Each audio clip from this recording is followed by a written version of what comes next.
मेरे प्रभु श्री राम और मां सिया की कृपा से मैंने हनुमान जी के सानिध्य और उनकी आज्ञाओं को प्राप्त कर इस कली हनुवाणी का वर्णन आप सभी के सामने करने जा रहा हूँ।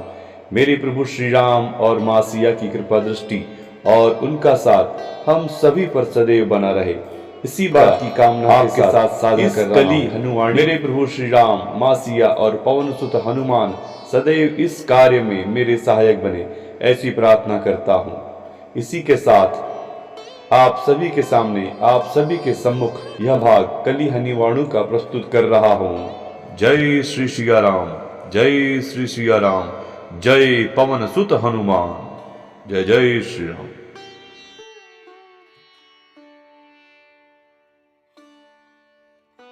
जय श्री सिया राम। कली हनुवाणी। अध्याय 2। जल कन्या। बाबा पुरोजो की चट्टान की तलहटी पर बैठे थे। थोड़ी देर पहले चट्टान के ऊपर जो कुछ भी उन्होंने देखा और अनुभव किया था, वे उसको अपने स्थूल मन से पचाने की चेष्टा कर रहे थे। वे तो वहां अपने पूर्वजों से बात करने गए थे, परंतु उन्हें वहां मिल गए उनके पूर्वजों के गुरु हनुमान जी। हनुमान जी से यूं अचानक मिलना और बातें करना उनकी आत्मा के लिए दिव्य अनुभव था, किंतु उनके स्थूल मन के लिए यह पचाना कठिन था। यह विचार कि हनुमान जी अभी भी उस चट्टान पर थे, उनके तन मन में परम सुख की बिजलियां दौड़ा रहे थे। एक मन से तो वे चाहते थे कि वे वहीं बैठे रहे, हनुमान जी के जितना पास हो सके उतने पास। दूसरे मन से वे अपने डेरे पर शीघ्र से शीघ्र पहुंचकर अपने समाज के साथ उत्सव मनाना चाहते थे। उन्होंने हनुमान जी के आने का परम सुखद समाचार सुचेता और विचेता के हाथों पहले ही डेरे में भेज दिया था। सभी मातंग की दृष्टि में बाबा मातंग का पद देवों के ठीक पश्चात का था। उनकी छवि एक ऐसे बूढ़े बुद्धिमान की थी जिनका चेहरा सदैव भाव रहित रहता था, परंतु आज उनके मन में इतनी प्रसन्नता थी कि वे स्वयं को नाचने से नहीं रोक पा रहे थे। परम सुख में बावले की तरह नाचते हुए वे कैसे लगेंगे? मातंग क्या सोचेंगे? नहीं, उन्हें अपने भीतर उमड़ रहे परम सुख के ज्वार को शांत करना होगा। उन्हें अपने डेरे में पहुंचकर यह दर्शाना होगा कि हनुमान जी का आगमन कुछ विशेष बात नहीं थी। वैसे ही मातंग जन हनुमान जी के परम शिष्य हैं, जिनसे मिलने हनुमान जी हर 41 वर्ष पश्चात आते रहते हैं। मन में उमड़ रहा परम सुख का ज्वार इतनी शीघ्र शांत नहीं होने वाला था। वे पूरी रात वही चट्टान की तलहटी पर बिताने की सोच ही रहे थे कि उनके मन में एक तर्कयुक्त विचार प्रकट हुआ। क्या पता हनुमान जी डेरे में पहुंच गए हो? वे चिरंजीवी हैं, उन्हें वहां पैरों से चलकर थोड़े ही जाना है। वे एक जगह से अंतर ध्यान होकर दूसरी जगह प्रकट हो सकते हैं। उन्होंने यह तो नहीं कहा था कि वे सुबह होने पर ही शेष मातंगों को दर्शन देंगे। क्या पता वे नीचे पहुंच चुके हो? बाबा तुरंत खड़े हो गए और तेजी से लुढ़कते हुए पत्थर की तरह पहाड़ी से उतरने लगे। उनके मन में विचार आ रही थे अगले कि कुछ दिन कैसे उनके डेरे में उत्सव का वातावरण होगा, कैसे चरण पूजा होगी और कैसे हनुवाणी गूंजेगी। बाबा सामान्यतः वर्तमान काल में जीवन जीते थे। वे न भविष्य का सोचते थे और न ही अतीत का, किंतु आज वे वर्तमान में नहीं रुक पा रहे थे। वे कल्पना कर रहे थे कि कैसे मातंग समाज के जन हनुमान जी के आगमन का समाचार पाकर उत्सव मना रहे होंगे, कैसे वे नाच गा रहे होंगे और कैसे वे बावलों की तरह उछल कूद कर रहे होंगे। यदि हनुमान जी वहां पहुंच गए होंगे तो सब जन उन्हें चारों ओर शांति से बैठे होंगे और उनसे पिछले 41 वर्ष की उनकी लीलाएं सुन रहे होंगे। किंतु मैं बाबा मातंग हूँ, मैं उत्सव में समय नष्ट नहीं कर सकता। मुझे तुरंत उस महाचरण पूजा की तैयारियों में लगना होगा, जो अगले कुछ दिनों तक लगातार की जाएगी। क्या चरण पूजा के किसी एक सत्र में मेरी आत्मा मुक्त होकर परमधाम को प्रस्थान करेगी, या मुझे कुछ और समय इस मानव देह में बिताना होगा? पूरे रास्ते बाबा का मन कल्पना के झाड़ों में भटकता रहा और अंततः वे एक मानसिक खड्डे में कुछ इस तरह गिर पड़े कि उनके तन को भी झटका अनुभव हुआ। उन्होंने जो भी कल्पना की थी वैसा कुछ भी नहीं हो रहा था। उनके डेरे पर सब सोए हुए थे, केवल एक बूढ़ी पतली सी महिला जाग रही थी, जो उनकी झोपड़ी के बाहर आग जलाकर बैठी थी। वे बाबा की पत्नी माता थी, जो संभवतः अपने पति के पुनः लौटने की प्रतीक्षा कर रही थी। आग लगभग बुझ चुकी थी और उनकी दार्शनिक आंखें बुझते हुए अंगारों में जीवन की सच्चाई देख रही थी। क्या सुचेता विचेता यहाँ नहीं पहुंचे हैं? बाबा ने चिंतित स्वर में इधर उधर देखते हुए पूछा। चिता की दोनों माताएं, जिनके हाथों उन्होंने हनुमान जी के आगमन का समाचार पहुंचाया था, कहीं दूर दूर भी दिखाई नहीं दे रही थी। वे पहुंच चुकी हैं। माता ने बुझती आग में टहनियों और सूखे पत्ते झोंकते हुए कहा। जब आग पुनः जल उठी, अपनी छोटी छोटी आंखें मसलते हुए माता बोली। वे दोनों आते ही फूट फूट कर रोने लगी और बिना कुछ बोले भीतर चली गई। तो हमारे पूर्वज भी उनके झगड़े को नहीं सुलझा पाए? बाबा लगभग चिल्लाते हुए बोले। तो क्या उन्होंने हनुमान जी के आगमन का समाचार नहीं दिया? बाबा बलपूर्वक बोले थे, परंतु ऐसा लगा जैसे माता ने कुछ भी नहीं सुना। माता ने आग पर पानी से भरा एक बर्तन रख दिया।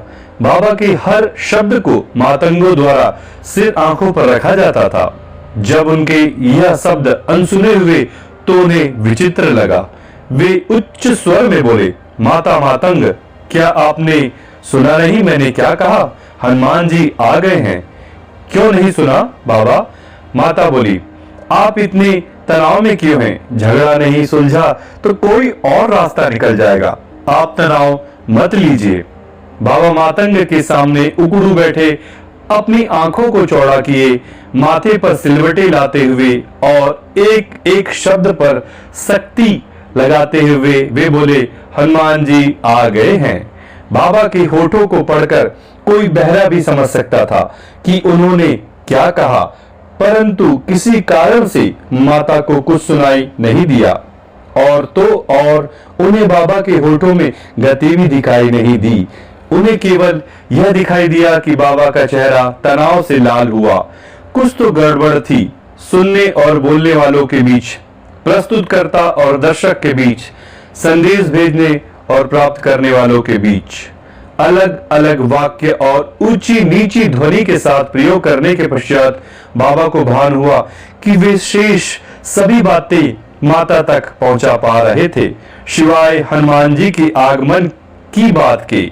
मातंगों के मुखिया के रूप में अपने जीवन के सबसे शुभ समाचार को बांट न पाने की पीड़ा से उनका हृदय भर आया और वे रो पड़े।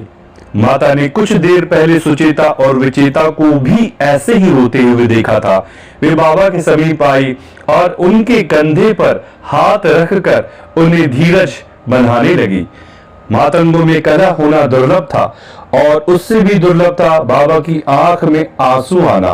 माता ने सोचा कि बाबा सुचेता और विचेता के बीच के झगड़े को समाप्त न कर पाने के दुख में रो रहे थे। वे बोली, बाबा आप दुखी न हो, आज नहीं तो कल जाएगा। बाबा ने अपने हाथ से अपने आंसू पोंछे और गहरी सांस लेते हुए भूमि पर टिककर बैठ गए। जब माता ने देखा कि बाबा को एकांत की आवश्यकता है, उन्होंने अपना हाथ बाबा के कंधे से हटा लिया और आग में जल रही टहनियों को इधर उधर करने लगी। जैसे जैसे आग ने पानी को गर्म किया, उनका मन शीतल होता गया, भावनाओं का ज्वर शांत हो गया। अब वे पुनः स्पष्टता से सोच सकते थे। उन्होंने यूं ही कहा था, हे माता मातंग, कल्पना करो कि मैं आपको कुछ कहना चाहूं और आप वह बात न सुनने पाए। माता ने उबासी ली। इस समय दर्शन शास्त्र के किसी भी विषय पर चर्चा करने का उनका कोई मन नहीं था। बूढ़े बाबा ने प्यार से अपनी पत्नी को देखा।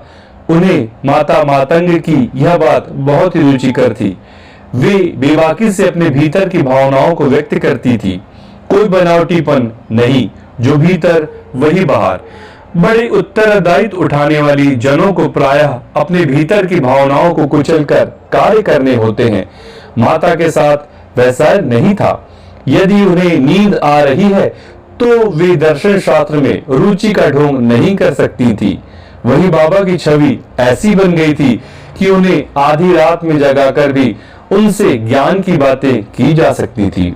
हाँ, बहुत देर हो गई है, हमें सोना चाहिए, बाबा बोले। हाँ, हमें सोना चाहिए, माता मातंग आंख मसलते हुए बोली।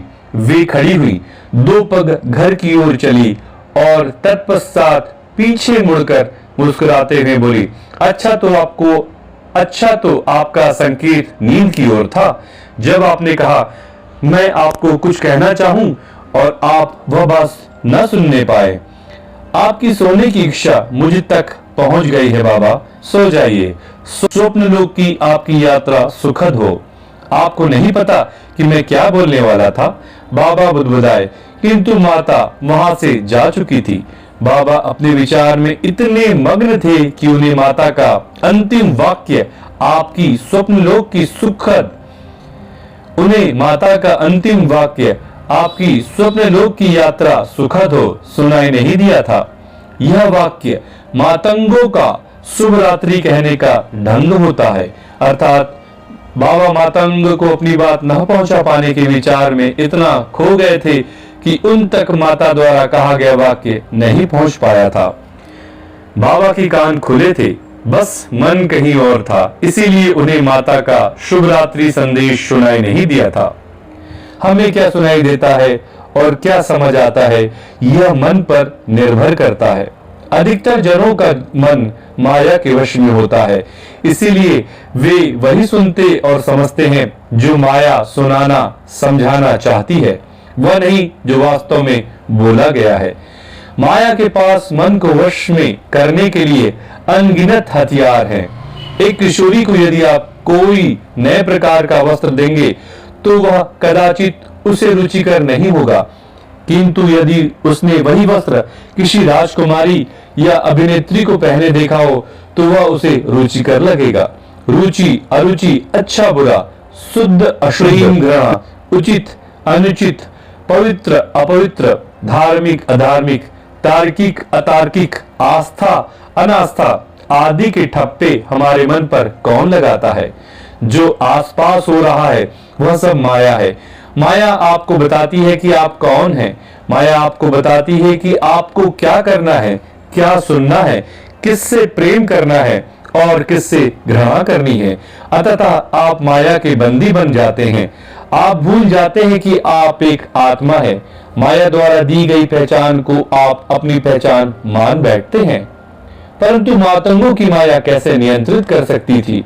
वे तो हनुमान जी के शिष्य हैं।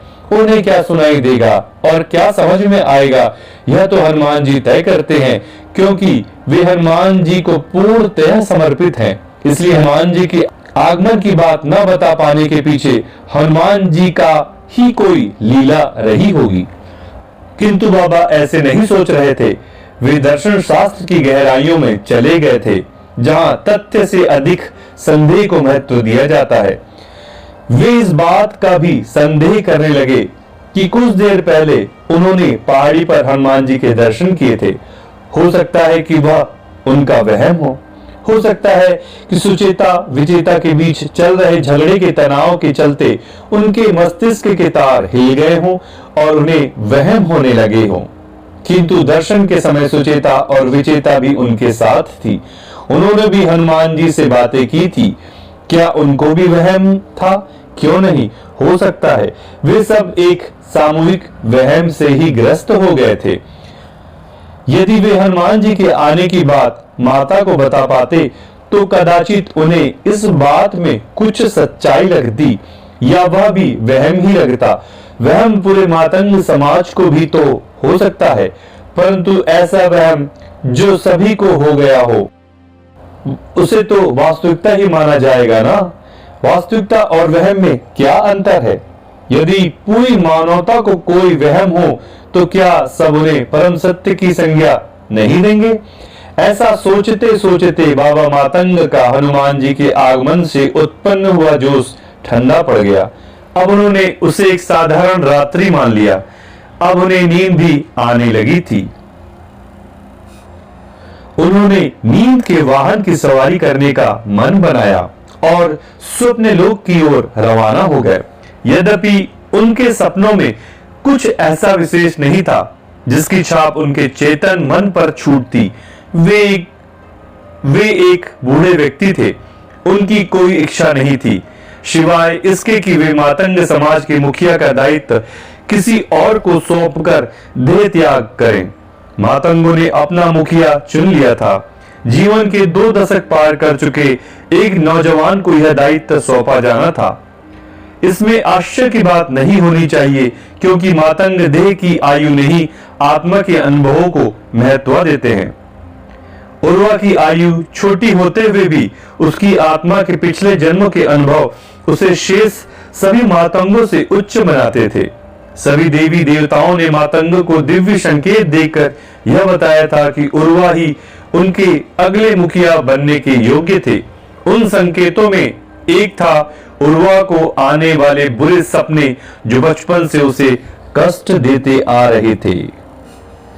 अब भी जब बाबा चैन की नींद सो रहे थे, उर्वा अपने बुरे सपने में फंसता जा रहा था।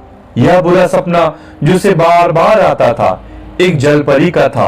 विशाल समुद्र के बीचों बीच एक ऊंची चट्टान थी, चारों ओर पानी ही पानी। पता नहीं वह चट्टान पर कैसे पहुंच गया था। समुद्र पार करके घर पहुंचने की आशा कब की दम तोड़ चुकी थी। पता नहीं देह कैसे जीवित था। मस्तिष्क शून्य था और हृदय केवल नाम के लिए धड़क रहा था। उसे ढूंढने कोई नहीं आने वाला से डूबता लाल सूरज मृत्यु के देवता का झंडा प्रतीत हो रहा था। यदि आप मेरी सहायता करो तो मैं आपकी सहायता कर सकती हूँ। एक मधुर ध्वनि मौत के साये को चीरती हुई उसके कानों तक पहुंची। उसने चट्टान के किनारे से नीचे झांक कर देखा। पानी में इतनी सुंदर कन्या खड़ी थी कि वर्णन कठिन था। उसके गोल मुलायम चेहरे की कांति किसी जीवनदायक मायावी औषधि का काम कर रही थी।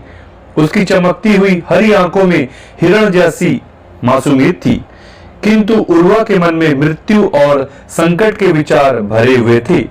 उसने ऐसे प्रतिक्रिया दी जैसे उसने कन्या नहीं झाड़ियों के बीच दुबका कोई शेर देख लिया हो।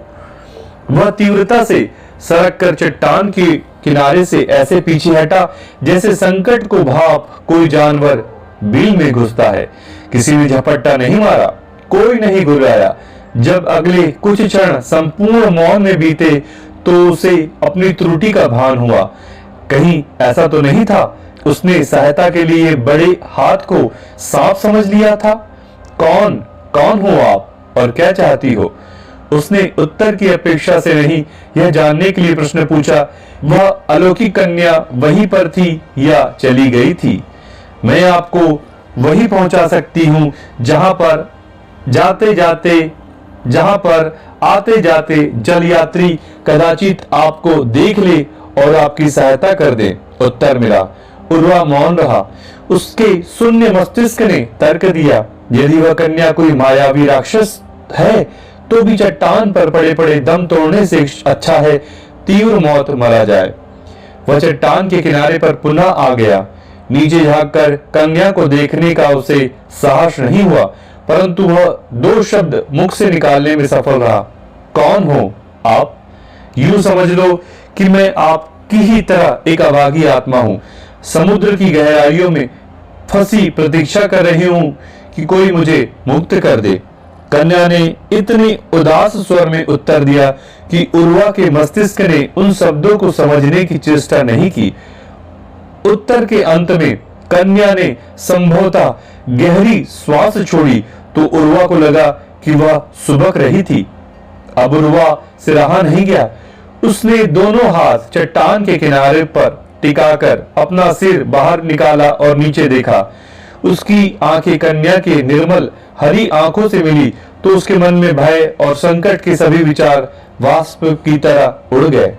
चट्टान पर पेट के बल लेटकर उसने अपना हाथ कन्या की ओर बढ़ाया और बोला, चलो ऊपर आ जाओ।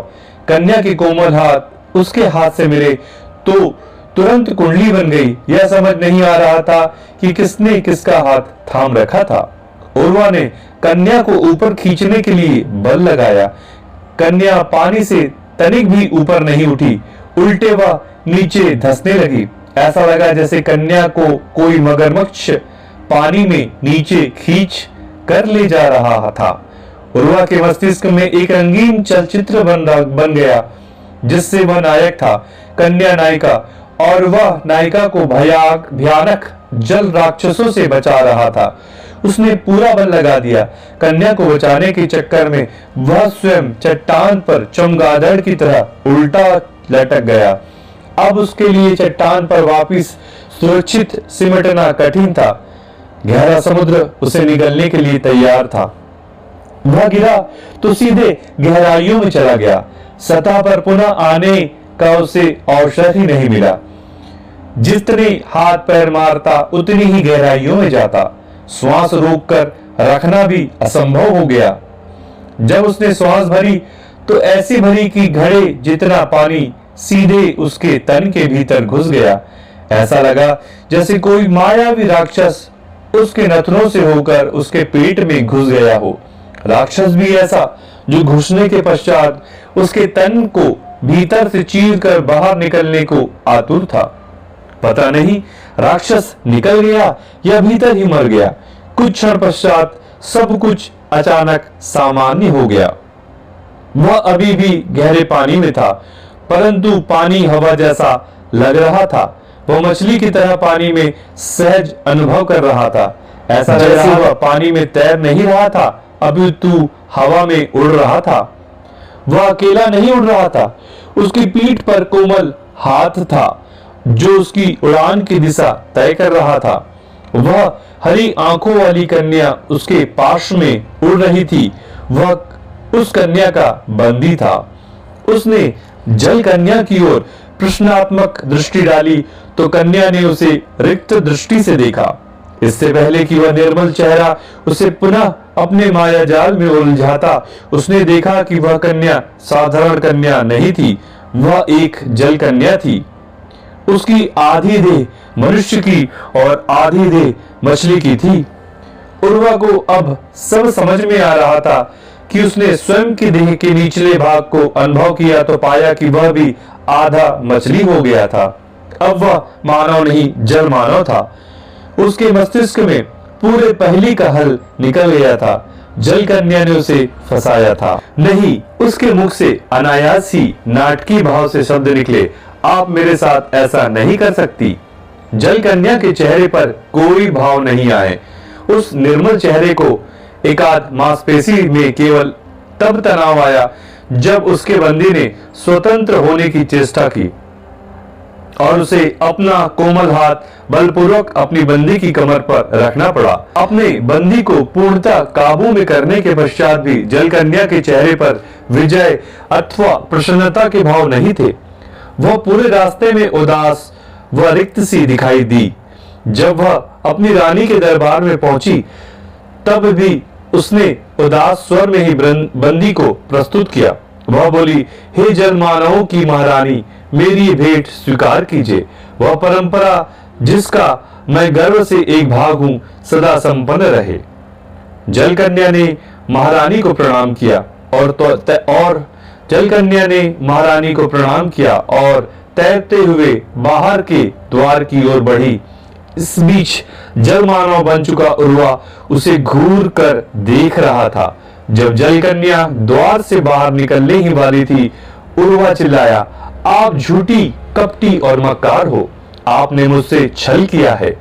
कुछ ही घंटों में उर्वा ने अपनी नई पहचान और नए जीवन को स्वीकार कर लिया था। कम से कम वह जीवित तो था। विशाल समुद्र के बीचों बीच मरने से तो अच्छा था उसका यह नया रूप और नया संसार। जल मानवों के राज्य में उसे एक महल आवंटित किया गया। जो हीरे मोतियों से जड़ा था। हीरे मोती भी वे जो केवल समुद्र की गहराइयों में मिलते हैं। रात में विश्राम करते हुए उसने अपनी झोपड़ी वाले घर के बारे में सोचा जो समुद्र के उस पार था। उसके घर जाने की इच्छा लगभग समाप्त हो गई थी। उसकी अपने मानव परिवार की स्मृति भी अत्यंत धुंधली हो गई थी। अब उसके मन को मर मानवों के उस राज्य की सुख सुविधाओं की आदत हो गई थी और उसका तन जो पहले से ही नए जीवन के अनुरूप ढल गया था, समुद्र की गहराइयों में उसे पानी नहीं दिखाई दे रहा था, क्योंकि उसके लिए पानी वैसा हो गया था जैसे मनुष्य के लिए हवा होती है। यदि उसका दार्शनिक मन सुख सुविधाओं में डूबकर कुंद नहीं हुआ होता तो वह अवश्य सोचता कि कैसे ठोस, द्रव और गैस के मायने तन बदलने के साथ बदल जाते हैं। जो जल मछली के देह के लिए वायु जैसा लगता है, वह जल मानव देह के लिए द्रव जैसा लगता है। हर प्रकार के सुख, सुंदरता व समृद्धि के होते हुए भी इस जगह में कुछ रिक्त व सूखा सा था। कदाचित सुख की वस्तुएं वहां उपस्थित थी पर सुख अनुपस्थित था। कदाचित उसे सुख इसीलिए अनुभव नहीं हो रहा था क्योंकि वह उसका अधिकारी नहीं था। वह सुख उसने अर्जित नहीं किया था, अपितु उस पर थोपा गया था। जल मानव के रूप में उसका नया जीवन एक षड्यंत्र का परिणाम था। सुंदर जल कन्या ने उसको फंसाया था। उस जल कन्या के बारे में विचार आते ही मैंने आप जैसा गिरा हुआ व्यक्ति नहीं देखा। वह हरी आंखों वाली जल कन्या कमरे में प्रवेश करते हुए क्रोधित स्वर में बोली। उसका चेहरा क्रोध से रंगा हुआ था। कक्ष में प्रवेश करने के पश्चात वह बोली, आप मुझे पानी से निकालकर चट्टान पर लाने वाले थे। मुझे इस घुटन भरे जलचरी जीवन से मुक्त कराने वाले थे।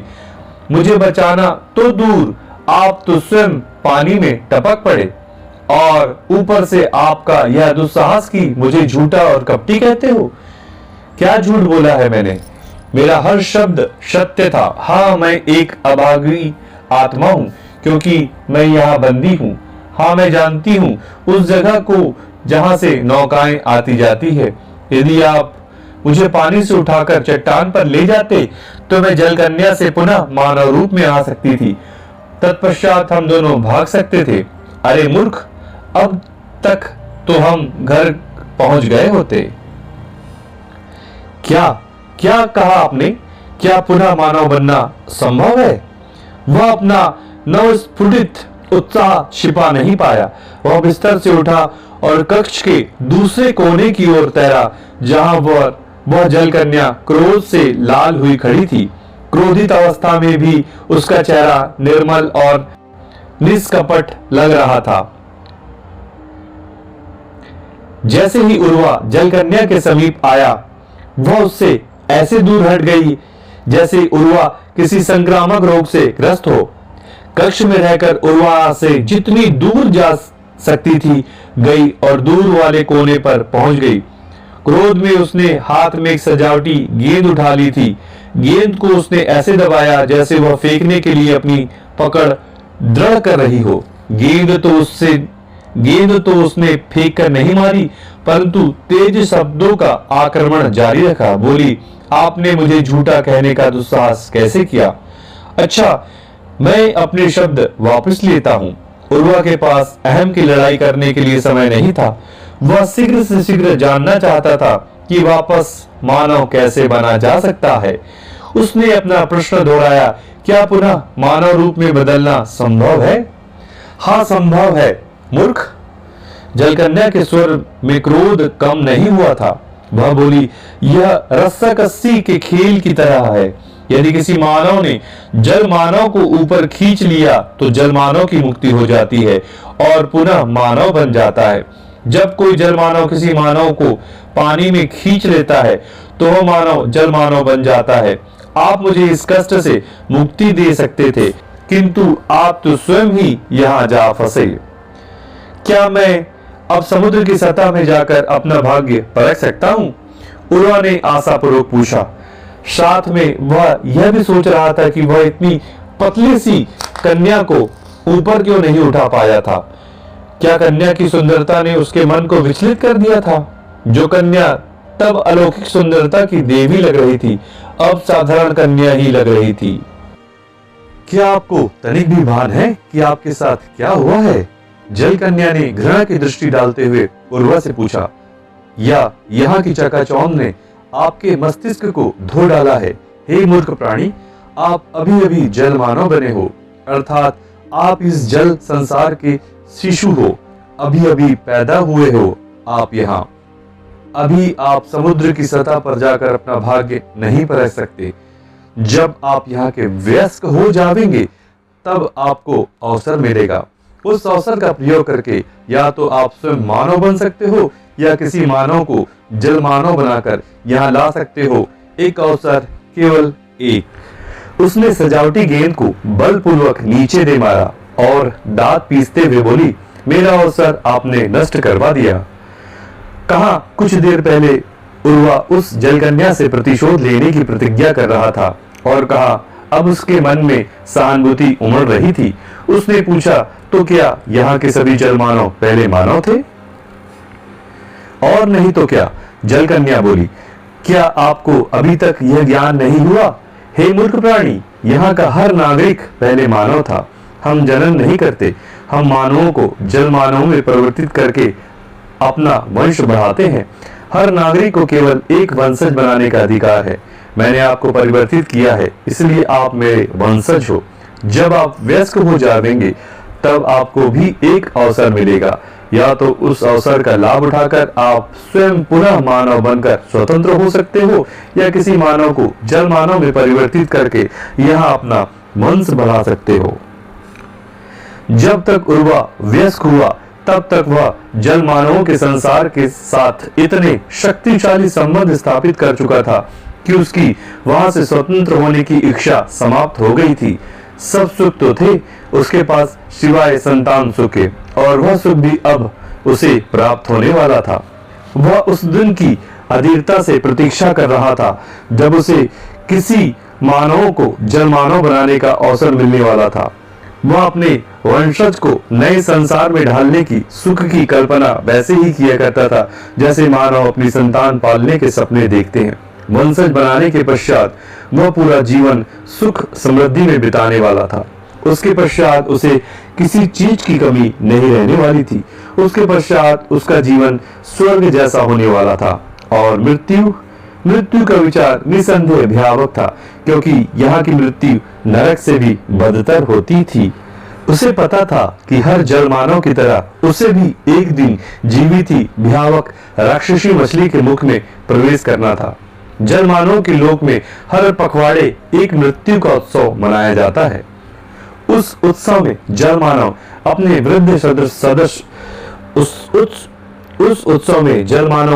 वृद्ध सदस्यों को राक्षसी मछलियों को भेंट चढ़ाते हैं। बदले में वह राक्षसी मछलियां उनके राज्य की गहरे समुद्र के संकटों से रक्षा करती है। सचमुच बहुत भयानक मृत्यु होती है जल मानवों के लोक में।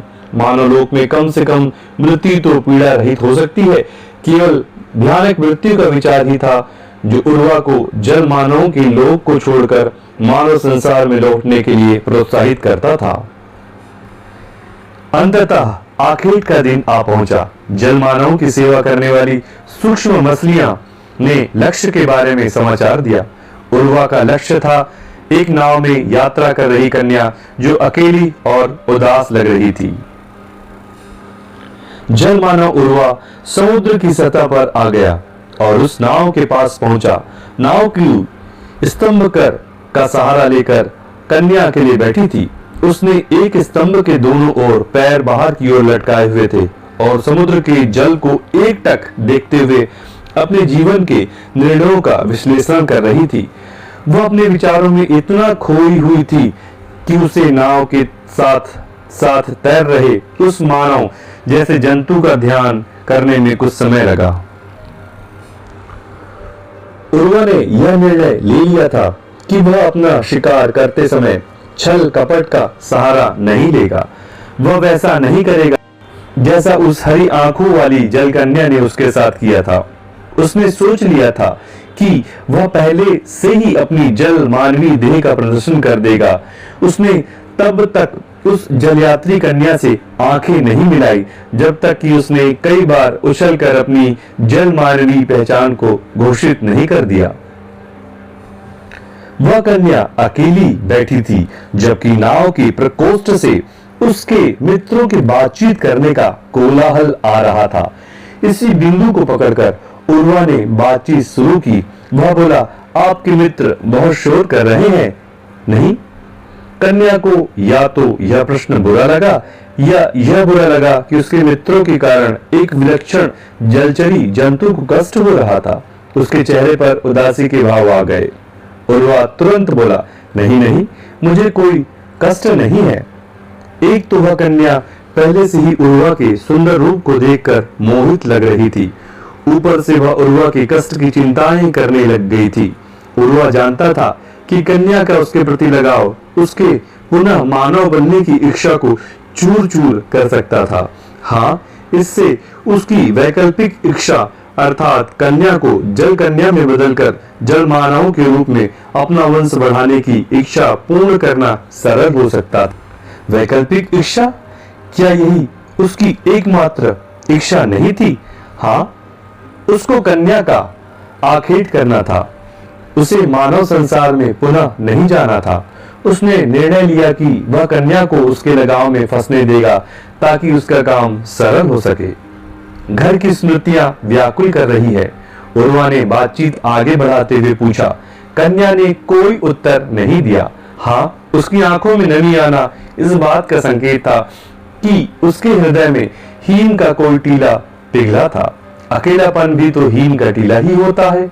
व्यक्ति को बाहर से कठोर बना देता है, परंतु भीतर से वह सदा रोने की कगार पर रहता है। उर्वा ने सहानुभूति जताते हुए कहा, मुझे पता है अकेलेपन की पीड़ा क्या होती है। मैंने भी वर्षों से अपने घर से दूर हूं।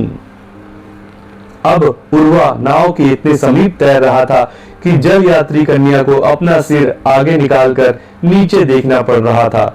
वह इतनी मोहित थी कि उसे अपनी गर्दन में हो रहे पीड़ा का भी भान नहीं था। कहा? कन्या ने अपने सूखे मुख को गीला करते हुए पूछा, कहाँ है आपका घर? समुद्र पार, उर्वा ने उत्तर दिया। मुझे वहां जाने का रास्ता भी नहीं पता, मैं भटक गया हूँ। मैं भी समुद्र मार्गों के बारे में अधिक नहीं जानती, किंतु मेरे मित्र कदाचित आपकी सहायता कर सकते हैं। आओ, ऊपर आ जाओ, कन्या बोली। यही वह क्षण था जिसकी उर्वा को प्रतीक्षा थी। कन्या ने परोक्ष रूप से उसकी सहायता करने की इच्छा प्रकट कर दी थी। यदि वह उसे ऊपर उठाने में सफल हो जाती तो उर्वा पुनः मानव बन जाने वाला था। उर्वा ने अपने मन से जल मानवों के संसार के सारे विचार एक ओर कर दिए और तुरंत ऊपर की ओर कूदा। पहले प्रयास में वह नाव से टकराकर पुनः पानी में गिर गया, परंतु दूसरे प्रयास में वह नीचे वाली स्तंभ कर को पकड़ने में सफल हो गया।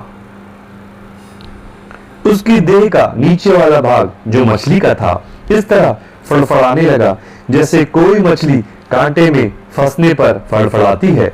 उसकी देह का ऊपरी भाग नाव की स्तंभ कर को कसकर पकड़े रहना चाहता था और निचला भाग समुद्र में जाना चाहता था। दोनों भागों के बीच इतना तनाव पैदा हो गया कि उसकी देह एक पत्र की तरह दो टुकड़ों में फट जाना चाहती थी। उसके मन में भी ऐसा तनाव उत्पन्न हो गया था कि उसका सिर फटा जा रहा था। मन का एक भाग उसे समुद्र पार स्थित अपने घर परिवार का स्मरण कराकर उसकी मानव में बदलने की इच्छा को आग दे रहा था। वही उसके मन का दूसरा भाग उसे उसके जल मानवों से बन गए सुदृढ़ रिश्तों का वास्ता देकर उस कन्या को जल कन्या में बदलने की इच्छा को बल दे रहा था। इस रस्साकसी में उसकी देह का निचला भाग सफल होता लग रहा था। उसकी देह का मानवीय भाग निचले भाग का भार नहीं उठा सका और स्तंभ कर से उसके हाथ छूट गए। वह जल यात्री कन्या जो अब तक सुन्न होकर उर्वा के संघर्ष को देख रही थी, चेत में आई और नीचे गिर रहे उर्वा की एक बाह पकड़ने में सफल हो गई। व्यक्ति के लिए एक छोटा सा जल का पात्र पकड़कर रखना कठिन हो जाता है, वह जल यात्री कन्या तो पूरे जल मानव को पकड़कर रखने की चेष्टा कर रही थी। स्वाभाविक रूप से वह असफल होने वाली थी। ऐसा करने की चेष्टा में उसने स्वयं को भी संकट में डाल लिया था। अब वह स्तंभ करके बाहरी ओर एक हाथ से लटकी हुई थी और न केवल स्वयं का अपितु उर्वा का बोझ भी उठा रही थी। उसका मस्तिष्क सही से काम कर रहा होता तो वह उर्वा को छोड़ देती और स्वयं को बचाती। उधर उर्वा के मन के किसी कोने में भी छीण ही सही एक इच्छा थी कि कन्या उसे छोड़ देती, परंतु उसके मन का दूसरा कोना प्रश्न था कि कैसे वह कन्या आसानी से उसके जाल में फंस गई थी। लगाव का खेल देखिए। उर्वा को बचाने के विचार से कन्या को इतना लगाव हो गया था कि उसने उर्वा को छोड़ा नहीं। जल मानवों के संविधान के अनुसार ऐसा करके कन्या ने यह संकेत दिया था कि वह उर्वा के साथ जाने को तैयार थी। उर्वा तो उसे सागर की गहराइयों में ले जाना चाहता था, अर्थात कन्या ने परोक्ष रूप से जल कन्या बनने के लिए अपनी अनुमति दे दी थी। फिर क्या था, उर्वा ने कर्मकांड पूरे किए और कन्या को जल कन्या में परिवर्तित करके उसे अपना वंशज बना दिया। अगले कई वर्षों तक उर्वा ने अपनी नई वंशज के पिता होने का सुख भोगा। पिता के सुख में प्रेम, संतोष और गर्व का मिश्रण होता है। इस मिश्रण का आनंद लेते लेते उसकी आयु बीत गई। समय बीता और वह दिन भी आ गया जब उसे अपने राज्य के लिए बलिदान होना था। मौत का उत्सव शुरू हो गया जिसमें उसे जीवित ही एक विशाल राक्षसी मछली के मुख में प्रवेश करना था। अब उसकी देह का मानवीय भाग फड़फड़ाया, जबकि जल मानवीय भाग आने वाले संकट से अनजान था। उसकी देह के दोनों हिस्सों के बीच भयंकर तनाव शुरू हो गया। वह वहां से भागना चाहता था, किंतु उसको किसी ने पकड़कर नहीं रखा हुआ था। वह भाग क्यों नहीं पा रहा था? भागना तो दूर, वह अपने मुख से एक चीख भी क्यों नहीं निकाल पा रहा था? वह इतना असहाय क्यों अनुभव कर रहा था? असहायपन अचानक समाप्त हो गया। उसको सुखद एहसास हुआ कि वह वास्तव में मौत के द्वार पर नहीं खड़ा था। वह तो एक बुरा सपना देख रहा था। वह कोई जल मानव नहीं था, नहीं कोई विशाल मछली उसे कच्चा चबाने की आतुर थी। वह तो एक साधारण मानव था जिसका नाम उर्वा था। वह अपनी झोपड़ी के भीतर सुरक्षित विश्राम कर रहा था। उसने चैन की गहरी श्वास ली और पानी पीने के लिए खड़ा हो गया। बुरे सपने की भयावह स्मृतियां इतनी न्यूनतम थी कि वह उसके पश्चात सो नहीं पाया। वह घुटने मुड़कर अपने बिस्तर पर पड़ा रहा। उसने अपनी हथेलियां जोड़कर घुटनों के बीच फंसा रखी थी। उसकी श्वास न के बराबर चल रही थी। उसकी आंखें खुली थी।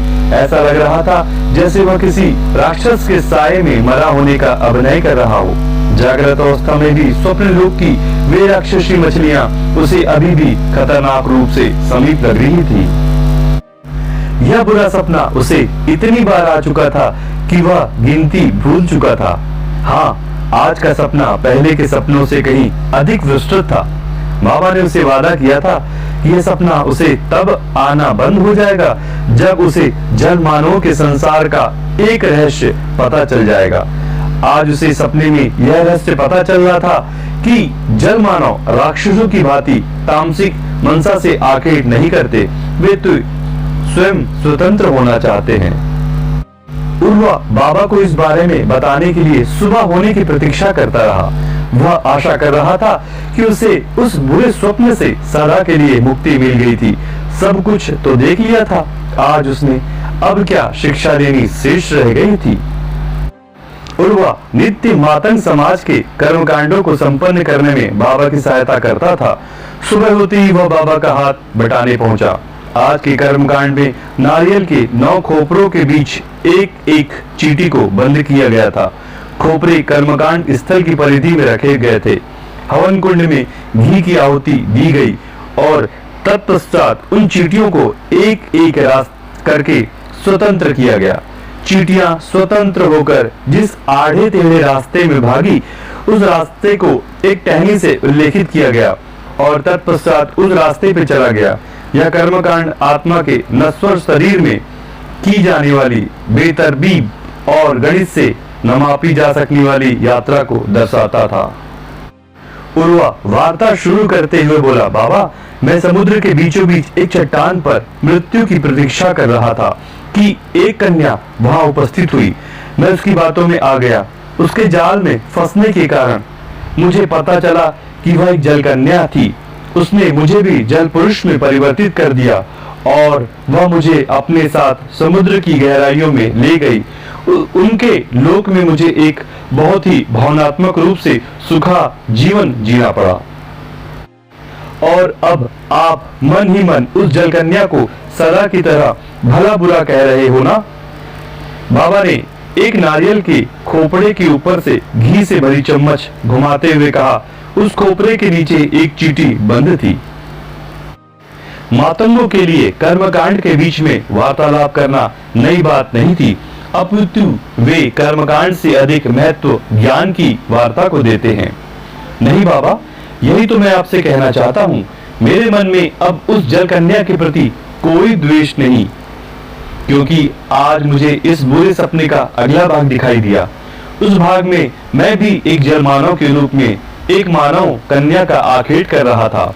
तब मुझे जल मानव के दृष्टिकोण से स्थिति को समझने का अवसर मिला। जल मानव तामसिक भाव से आखेट नहीं करते। वे आपका तभी जल मानव बनाते हैं जब आप परोक्ष अथवा अपरोक्ष रूप से उनके साथ जाने की इच्छा प्रकट कर देते हैं। जब मुझे जल पुरुष में बदला गया, यदि मैं चाहता तो चट्टान से गिरने के बजाय उस जल कन्या का हाथ छोड़ सकता था। मुझे उससे लगाव हो गया था। मैंने उसका हाथ पकड़कर रखा था, उसने मेरा नहीं। मैं अपनी त्रुटि के लिए जल कन्या को दोषी नहीं ठहरा सकता। यह सुनकर बाबा ने कर्मकांड छोड़कर तुरंत उर्वा की ओर आश्चर्य से देखा। जलकन्या के सपने के इस नए भाग का उर्वा को दिखाई देना इस बात का संकेत था कि वह मातंग मुखिया बनने के बहुत समीप पहुंच गया था। इसका अर्थ यह भी था कि हनुमान जी के आगमन का समय समीप था या वे आ चुके थे। कदाचित कल पूर्वजों की चट्टान के ऊपर जो घटित हुआ वह उनका वहम नहीं था। हनुमान जी न केवल आ चुके थे, उन्होंने बाबा के उत्तरदायित्व उर्वा को स्थानांतरित करने का कार्य शुरू कर दिया था।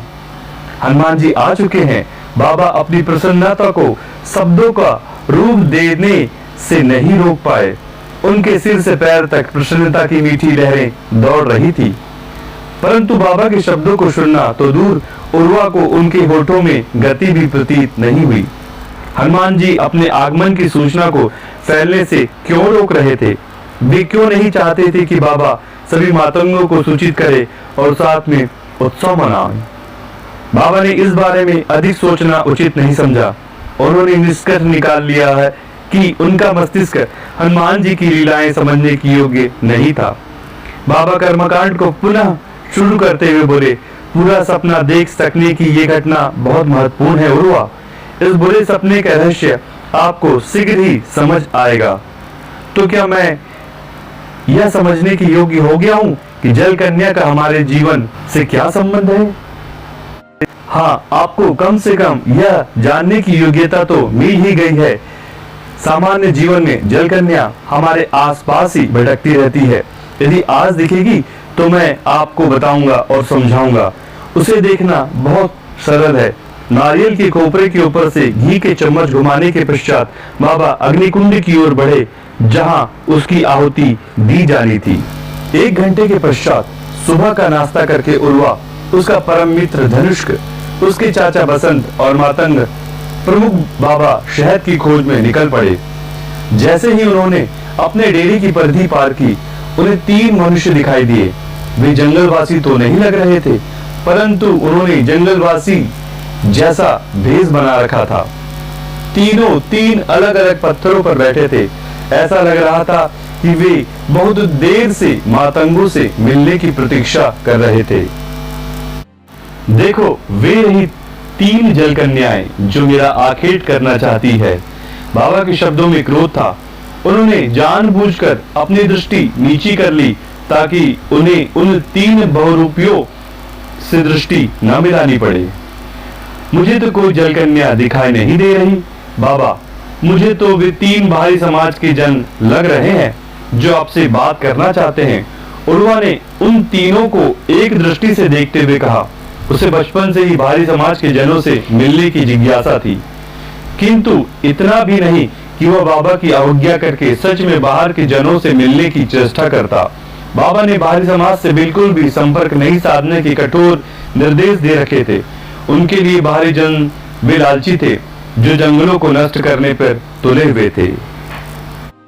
हाँ उर्वा, आप सत्य कह रहे हो, मैं मिथ्या कह रहा हूँ। ये तीनों जल का अन्याय नहीं है, बाबा चिल्लाते हुए बोले।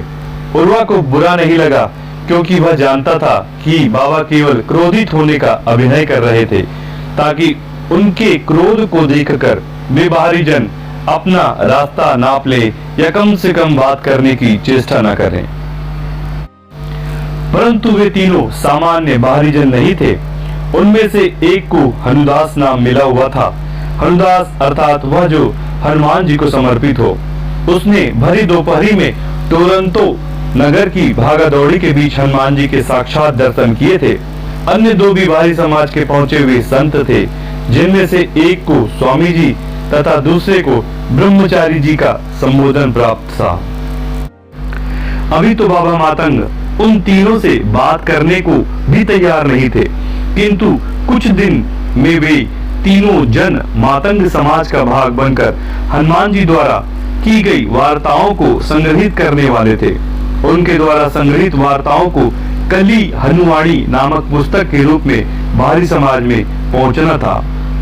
बाबा का बनावटी क्रोध उन तीनों संतों को उनके उद्देश्य से विचलित नहीं कर सका। वे हाथ जोड़कर मातंगों के पास आए और अपनी भाषा में कुछ बोले। मातंगों को कुछ समझ नहीं आया।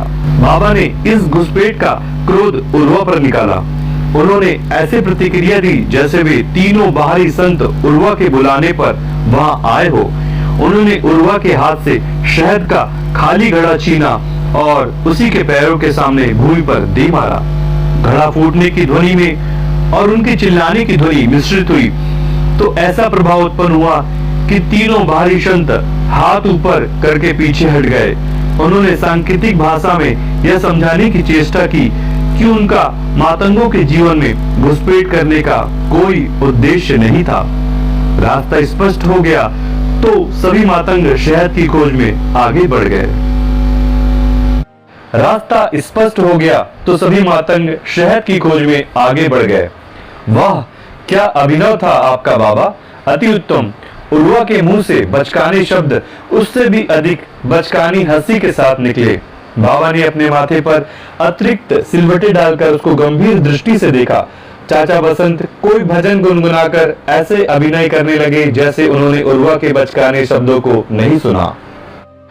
सभी मातंग उर्वा से ज्ञान भरे शब्द सुनने की अपेक्षा रखते थे, बचकाने बोल नहीं।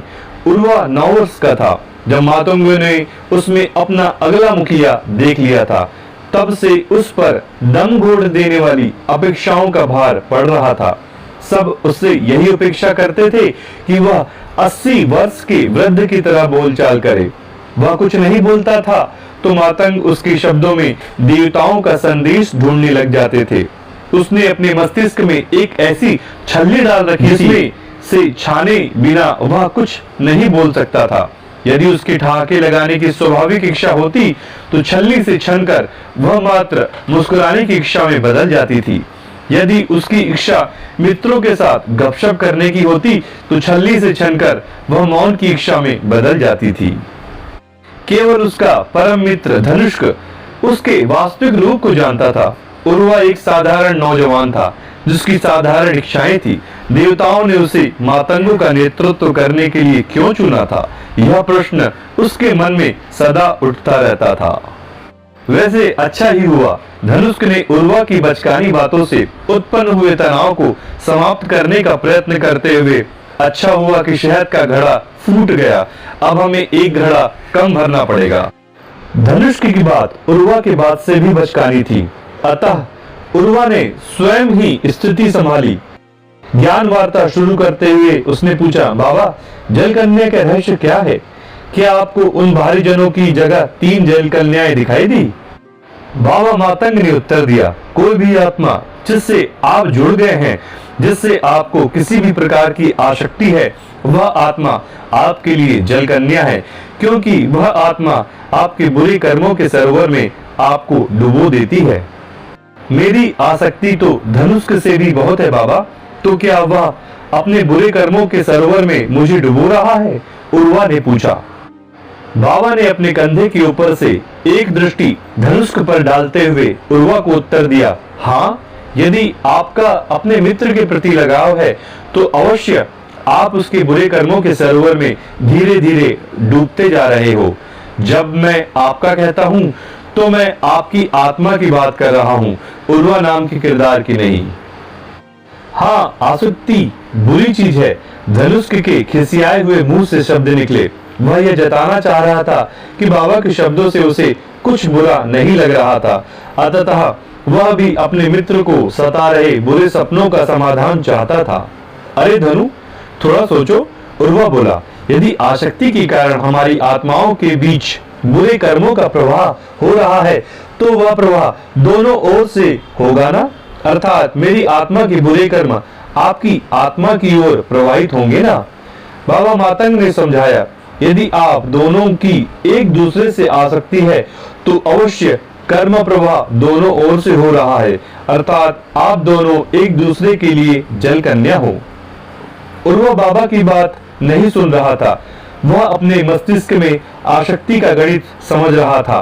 बाबा बोला, यदि आसक्ति से कर्मों का प्रवाह होता है तो केवल बुरे कर्मों का प्रवाह क्यों होगा? अच्छे कर्मों का प्रवाह भी तो होगा। जाने दो, आप अभी जलकन्या का रहस्य समझने की योग्य नहीं हुए हो। बाबा के शब्दों में चिड़चिड़ापन स्पष्ट झलक रहा था। हाँ बाबा, मैं तो तब योग्य बनूंगा जब ये बुरे सपने मुझे पूरा पागल बना देंगे। उर्वा ने कटाक्ष किया। किसी और पर तो उसका बल चल नहीं सकता था, इसीलिए चलते चलते एक पेड़ की डाली से पत्ते तोड़कर उसने अपनी भड़ास निकाली। लंबे क्षण बीते। जंगल की ध्वनियों में उन मातंग पुरुषों ने अपना एक शब्द भी नहीं जोड़ा। हाँ, जब वह ऊंचाई चढ़ रहे थे तब बूढ़े बाबा के हाँफने की ध्वनि अवश्य जंगल की अन्य ध्वनियों में मिश्रित हुई। उर्वा के मन में अचानक एक विचार आया। कहां से आया, इस बारे में सोचने की बजाय उसने तुरंत उसको प्रकट करना उचित समझा। बोला, बाबा, मान लो कि कोई प्रसिद्ध संगीतकार अथवा गायक है, पूरे देश में उसको चाहने वाले हैं, उसके प्रशंसकों की उसके प्रति आसक्ति एक पक्षी है, केवल प्रशंसक उससे व्यक्तिगत रूप से जुड़े हैं, वह प्रशंसकों से नहीं, अर्थात कर्मों का प्रवाह एक पक्षी है। प्रशंसकों ने अपनी आत्मा के कपाट अपने चहेते संगीतकार के लिए खोल रखे हैं। संगीतकार की आत्मा जितना चाहे उतने बुरे कर्म अपने प्रशंसकों की आत्मा पर उड़ेल सकती है। परिणाम स्वरूप संगीतकार सुख में जीवन व्यतीत करता है और प्रशंसक नित्य जीवन के दुख झेलते हैं। बहुत अच्छे। बाबा ने स्वर की कठोरता में कमी न लाते हुए उर्वा की प्रशंसा की। यदि आप चाहो तो कुछ भी समझ सकते हो। बिल्कुल सही कहा आपने। यदि आप किसी से जुड़े हुए हो, यदि आपको किसी से भावनात्मक लगाव है, तो आपने उस जीव की आत्मा के लिए अपनी आत्मा की कपाट खोल दिए हैं। उस जीव की आत्मा अपने कर्म आप पर उड़ेल सकती है और आत्मा का यह स्वभाव है कि वह बुरे कर्मों का त्याग करना चाहती है और अच्छे कर्मों को सहेजना चाहती है। किसी भी आत्मा को उसके कर्म आप पर उड़ेलने का अवसर दोगे तो वह आत्मा स्वाभाविक रूप से बुरे कर्म ही आप पर उड़ेलेगी।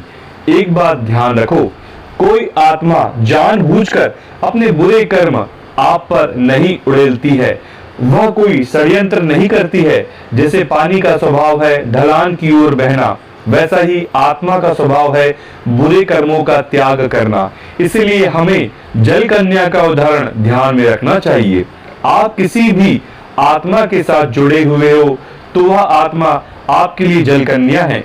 वह जानबूझकर आपको बुरे कर्मों के सरोवर में नहीं डुबोना चाहती, वह स्वयं स्वतंत्र होना चाहती है, इसीलिए अपने बुरे कर्मों को उड़ेल रही है। जल कन्या की तुलना किसी संक्रामक रोग से ग्रस्त रोगी से भी की जा सकती है। कोई रोगी जानबूझकर अपने रोग से आपको संक्रमित नहीं करता। आप जैसे ही उसके समीप आते हो अपने आप ही संक्रमित हो जाते हो। इसीलिए आपका मित्र धनुष जानबूझकर आपके ऊपर बुरे कर्म नहीं उड़ेल रहा है, यह सब अपने आप हो रहा है। इसीलिए जल कन्या का दोष देना उचित नहीं है, दोष है आसक्ति का। धनुष का मुंह पीला पड़ गया।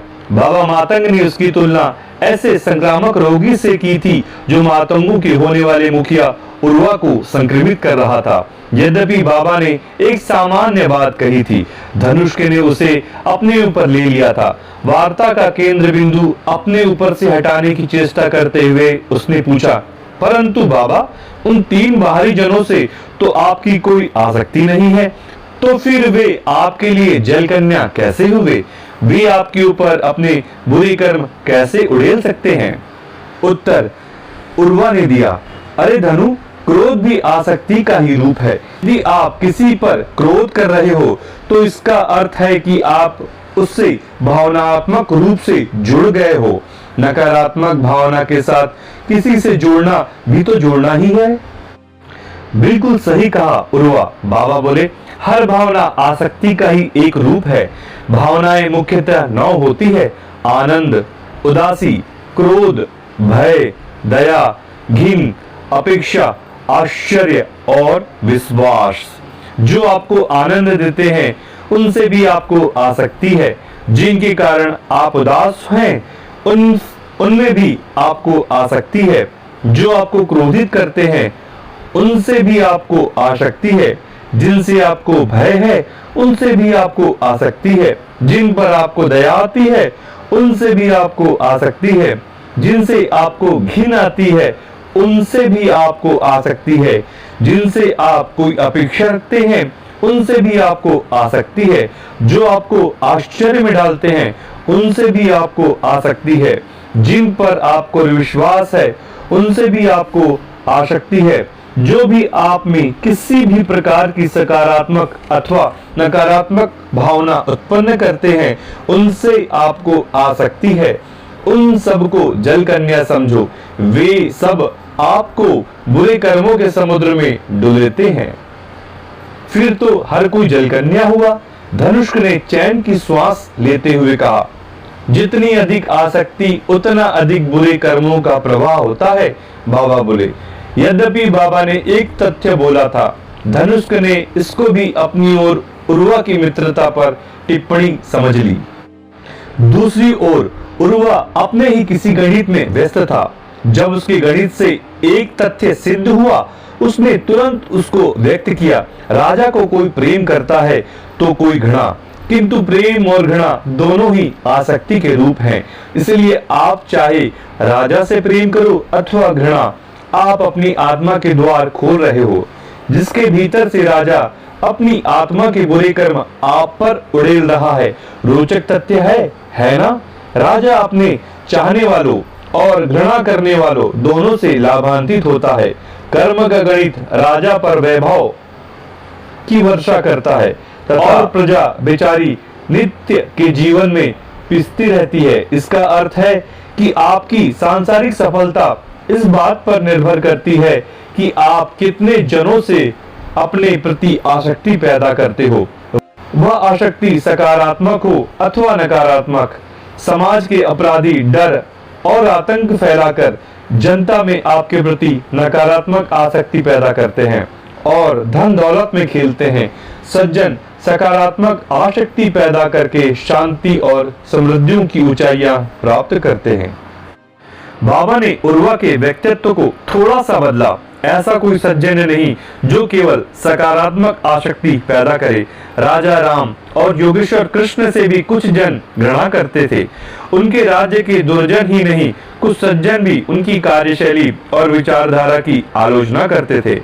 बाबा और उर्वा का यह संवाद कहीं और जा रहा था। धनुष के मन में उसकी उर्वा के प्रति मित्रता के बारे में ही उथल पुथल चल रही थी। बाबा और उर्वा के संवाद के बीच अपनी आशंका मिटाने की चेष्टा में वह बोला, हाँ, मेरी और उर्वा की मित्रता गहरी है। हमारे बीच में बुरे कर्मों का प्रवाह नहीं, बाढ़ है बाढ़। चाचा बसंत ने इस बातचीत में पहली बार अपना योगदान दिया। हो सकता है आपकी आत्माओं के बीच बनी नहर में ऐसा संतुलन बन गया हो कि प्रवाह रुक गया हो। बाबा ने अनुशंसा की, हाँ यह संभव है। जब दो आत्माओं के बीच आसक्ति होती है तो उनके बीच का प्रवाह कई बातों पर निर्भर होता है। यहाँ पर हम केवल जल कन्या के रहस्य को समझने की चेष्टा कर रहे हैं। तो क्या यही है जल कन्या का रहस्य? उर्वा ने व्यंग पूर्वक कहा, क्या इसी रहस्य के लिए मुझे बचपन से उस बुरे सपने को झेलना पड़ रहा है? मैं किस पीड़ा से गुजरता हूँ बता नहीं सकता। एक ही रात में जलमानव के संसार में वर्षों बिताना, और जिसको आप रहस्य कह रहे हैं उसे कोई बच्चा भी समझ सकता है, तो फिर इस जल कन्या को इतनी महत्ता क्यों दी जा रही है? मेरी समझ से बाहर है। बाबा बोले, मातंग मुखिया बनने के पश्चात यह आवश्यक है कि आप जल कन्या को देख सको और पहचान सको, और उससे केवल अपने आप को ही नहीं अपितु अन्य मातंगों को भी बचाओ। यह सरल लगता है परंतु बहुत जटिल है। जल कन्या साधारण जनों और जंतुओं के पीछे छिपी होती है। जब तक आप उसे पहचान पाते हो देर हो चुकी होती है। सत्य कहूं तो मैं भी आज बहुत शक्तिहीन अनुभव कर रहा हूं। उन 3 घुसपैठियों के पीछे छिपी जल कन्या ने मुझे संक्रमित कर दिया लगता है। जब बाबा ने ये शब्द बोले तब उनके मस्तिष्क में उन 3 बाहरी जनों की तस्वीर उभरी और उसके साथ ही बने क्रोध के कुछ बुलबुले जो उन्होंने थोड़ा सा क्रोध दिए, इस बात को दर्शाता था कि उनका जल कन्या के विरुद्ध सुरक्षा कवच छीण पड़ गया था। वर्षों से मातंग मुखिया का असाधारण दायित्व निभा रहे बाबा को कल शाम से स्वयं के साधारण होने का आभास हो रहा था। जब से वे पूर्वजों की पहाड़ी से हनुमान जी के साक्षात दर्शन करके लौटे थे, उन्हें उन न्यासी की तरह अनुभव हो रहा था जिसके अधीन संपत्ति का स्वामी लौट आया हो। जल कन्या के विरुद्ध उनके सुरक्षा कवच में यह क्षीणता सामान्यता उनको चौकन्ना कर सकती थी, किंतु आज उन्हें कोई भय नहीं था, क्योंकि वे जानते थे कि यदि जल कन्या का आक्रमण हुआ तो हनुमान जी जो वहां आसपास ही उपस्थित थे स्थिति को संभाल लेंगे। 3 घुसपैठिए या उनके पीछे छिपी जल कन्या आपकी अधिक से अधिक क्या हानि कर सकती है बाबा? उर्वा ने पूछा। उनके कारण आपको जो क्रोध हुआ उससे अधिक से अधिक क्या होगा? कुछ घंटे सिर में पीड़ा रहेगी, कुछ समय के लिए आपकी मानसिक शांति भंग होगी, और क्या होगा? देखो, आपके प्रश्न से मेरी यह बात सिद्ध कर दी गई कि आपको जल कन्या का रहस्य समझ नहीं आया है। बाबा बोले, आप क्रोध से होने वाली हानि की बात कर रहे हो और मैं बुरे कर्मों के संक्रमण से होने वाली हानि की। क्रोध या कोई भी भावना तो 2 आत्माओं के बीच केवल नहर खोदती है। उस नहर से होकर जो बुरे कर्म प्रवाहित होते हैं, वास्तविक हानि उनसे होती है। घुसपैठियों द्वारा मुझसे बातचीत करने की घटना की स्मृति मुझ में थोड़ा क्रोध पैदा कर सकती है। उस क्रोध से अधिक मेरी मानसिक शांति भंग हो सकती है, किंतु उस क्रोध के कारण उन तीनों के जो बुरे कर्म मेरी आत्मा पर चिपक गए, हानि तो उनसे होगी। क्या पता कौन कौन से बुरे कर्मों का संक्रमण मेरी आत्मा में हो गया हो। क्रोध से मेरी शांति भंग हो ना हो, उन संक्रमित हुए कर्मों का परिणाम मुझे अवश्य भोगना पड़ेगा। यह परिणाम तुरंत भी आ सकता है या कई वर्ष पश्चात भी। बुरे कर्म वे बीज हैं जो अपने विषैले फल कभी भी दे सकते हैं। उससे भी चिंता की बात यह है कि जो बुरे कर्म उन तीनों से मेरी आत्मा पर आ चिपके हैं, वे मुझसे जुड़ी अन्य आत्माओं को भी चिपक सकते हैं। इसीलिए हानि केवल व्यक्तिगत मेरी नहीं अपितु पूरे समाज की होगी। इसीलिए कहता हूँ, जल कन्या को पहचान पाना और उससे रक्षा करना एक मातंग मुखिया का सबसे बड़ा दायित्व है। बाबा कैसे विषैले फलों की बात कर रहे थे? उर्वा और धनुष्क यह समझने के लिए अपनी कल्पना के घोड़े दौड़ाने लगे। चाचा बसंत ने बाबा को मंत्रणा दी, बाबा यदि आप उदाहरण दे तो कुछ समझ आए। बाबा बोले, मैं कोई भय पैदा नहीं करना चाहता हूँ, क्योंकि भय भी आसक्ति का ही रूप है। परंतु उदाहरण चाहते हो तो कल्पना करो कि मेरे या मुझसे जुड़े किसी जन के साथ कोई दुर्घटना घट जाती है। दुर्घटना केवल इसीलिए कि आप कुछ बाहरी जनों पर क्रोधित हुए। धनुष को बोला, और आप तो क्रोधित हुए भी नहीं, आप तो क्रोधित होने का अभिनय कर रहे थे। अभिनय में कुछ वास्तविक क्रोध भी था तो भी उसका परिणाम दुर्घटना थोड़े ही हो सकता है। बाबा बोले, मैं दोहराता हूँ कि क्रोध केवल नहर खोदता है, हानि उस नहर से बहने वाले बुरे कर्म करते हैं। हानि से बचने का कोई उपाय नहीं है क्या बाबा? चाचा बसंत ने पूछा। बसंत आयु में तो अपने भतीजों से बहुत बड़े थे, परंतु ज्ञान में उनके बराबर ही थे, क्योंकि जब 41 वर्ष पहले गुरु हनुमान मातंग कबीले में आए थे, तब बसंत एक बालक थे और ज्ञान प्राप्त करने के योग्य नहीं थे। धनुष ने विचार रखा, हानि तो कम कर ही सकते हैं और कर भी रहे हैं। हम मातंग जन बाहरी जनों से संपर्क रहते नहीं हैं, न ही उनसे किसी प्रकार का लगाव रखते हैं। इसीलिए बाहरी जनों के बुरे कर्म तो हमें संक्रमित करने से रहे। हमारी आसक्ति आपस में ही होती है। हम मातंगों के खातों में वैसे भी अधिक बुरे कर्म तो है नहीं, तो हानि कहां से पहुंचाएगा? यदि बुरे कर्म है तो भी हमारी आत्माओं के बीच बनी आसक्ति की नहरों में ऐसा संतुलन बन गया होगा कि आप कोई प्रवाह नहीं होता होगा। इसीलिए हमें बाहरी जनों से संपर्क न बनाने की परंपरा को बनाए रखना चाहिए। यदि संपर्क हो भी जाए तो बाबा मातंग ने उर्वा की ओर अपेक्षा पूर्वक से देखा। उर्वा ने निराश नहीं किया। वह बोला, तो हमें भावनाओं में बहने की बजाय भावनाओं का अभिनय करना चाहिए, जैसे आपने किया। आप क्रोधित नहीं थे, अभिनय कर रहे थे। ऐसा केवल बाहरी जनों के साथ नहीं, हमें आपस में ही करना चाहिए। ज्ञानी मातंग सभी भावनाओं अर्थात सभी नौ रूपों से बचकर रहते हैं। हमारे लिए जीवन एक अभिनय है, एक इस विशाल नाटक जिसे माया कहते हैं में हम अभिनय मात्र करते हैं। सच्ची भावनाएं ही हमें सच्चा व्यक्ति बनाती है। दिखावटी भावनाएं तो दुष्टों की पहचान है, जो अपना काम निकालने के लिए दिखाते कुछ है और अनुभव कुछ और करते हैं। धनुष को उर्वा को संबोधित करते हुए बोला।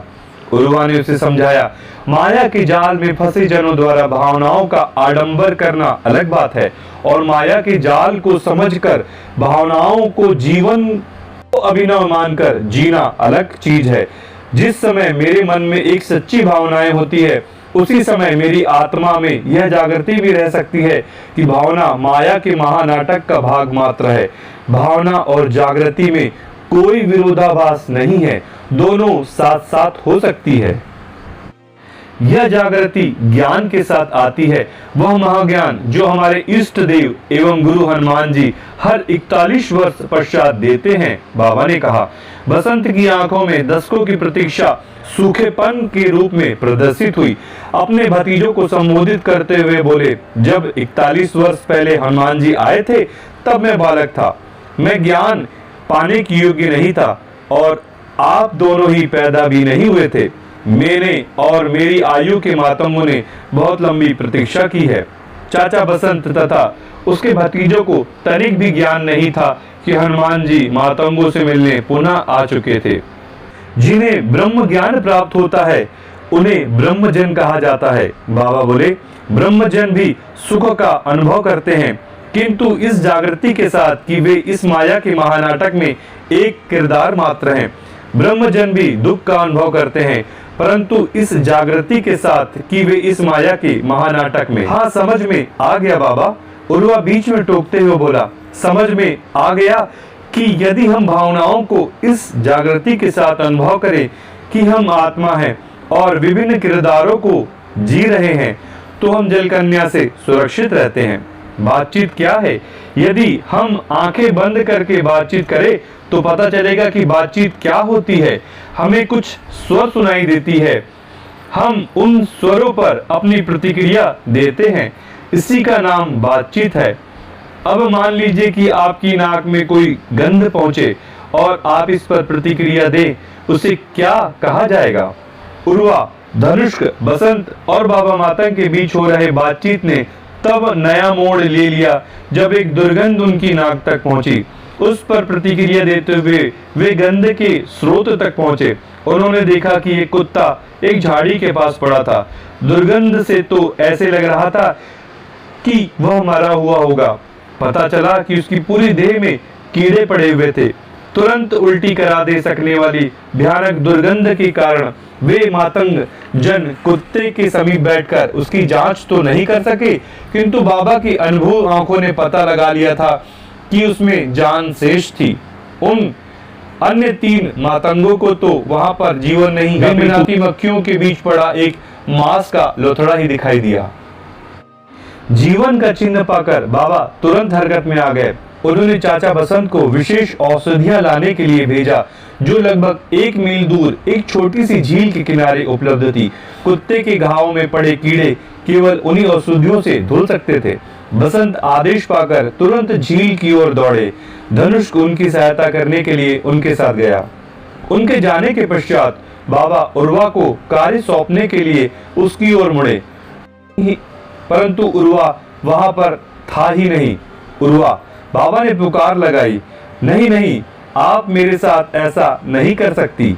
उर्वा करीब 30 गज की दूरी पर स्थित एक पेड़ के पीछे छिपकर मिमिया रहा था। बूढ़े बाबा के चेहरे पर वही भाव थे जो अपने बच्चे को बेवजह डरते हुए देख किसी पिता के होते हैं। वे तीव्रता से पेड़ के पास गए और उर्वा को लगभग घसीटते हुए घायल कुत्ते के पास लाए। आप कब से इतने कमजोर हृदय हो गए कि आप घायल कुत्ते को समीप से नहीं देख सकते? ऐसे कैसे बनोगे आप मातंग मुखिया? बाबा ने उर्वा को डांटते हुए कहा। जल कन्या, उर्वा बुदबुदाया। उसकी दृष्टि उस जगह को एकटक घूर रही थी जहां कुत्ता पड़ा हुआ था। उसका चेहरा इस तरह श्वेत पड़ गया था मानो उसे फांसी चढ़ाया जा रहा हो। हाँ जल कन्या, तो अतः आपको जागृत अवस्था में भी जल कन्या दिख ही गई। बाबा की आंख में उस पिता की आंखों जैसी चमक थी जो अपनी संतान को पहली बार चलते हुए देखता है। हल्की सी मुस्कान, आंखों में गर्व की चमक और छिपाए नहीं छिप रहे जोश के साथ बाबा बोले, हाँ यह कुत्ता हमारे भीतर दया की भावना जगा रहा है।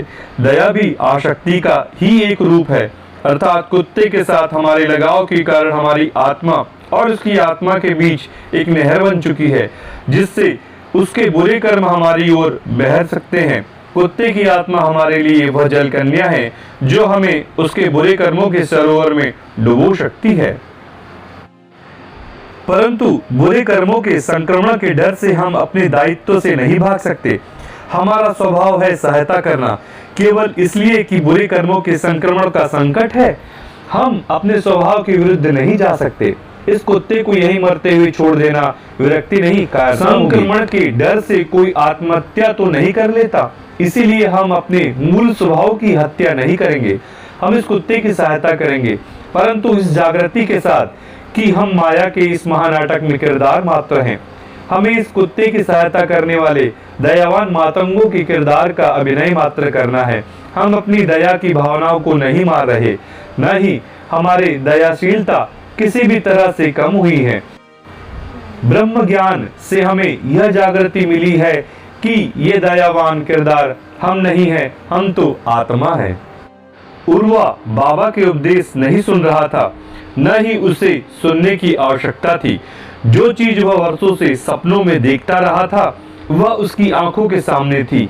उसने तो सोचा था कि जल कन्या केवल उदाहरण था, परंतु उसे कुत्ते के पास वास्तव में एक जल कन्या दिखाई दे रही थी।